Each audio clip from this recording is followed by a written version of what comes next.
guys, welcome back to my channel and welcome to day 4 of 31 days of horrible crafts and even scarier stories. If you haven't yet checked out the previous days, I'll have them linked in the description box below.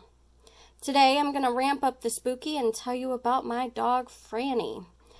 This story takes place when I was in my early 20s and living with my boyfriend.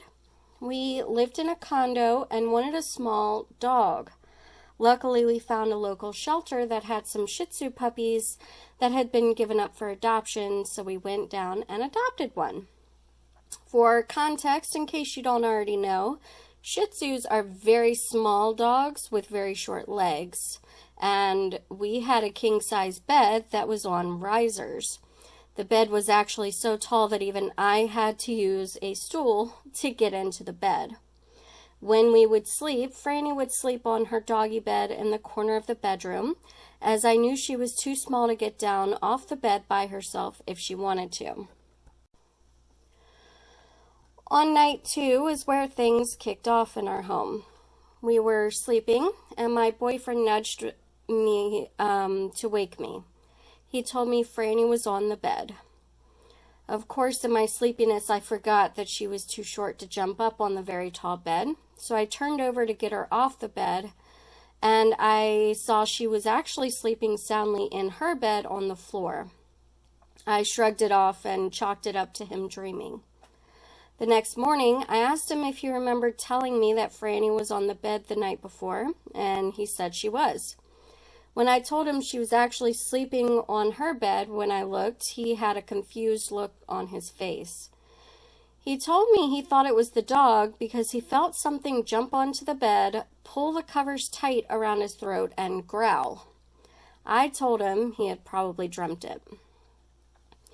Fast forward 3 weeks later, and we no longer had Franny. My mother, who had lost her dog to an illness a year prior, was living alone, and she was extremely lonely. So we decided to give her Franny to be a companion for her. She was thrilled and fell in love with her instantly, of course. My boyfriend worked overnights at this time, which meant that I was home alone. I turned off my TV and went to bed at around 10:30 this particular evening.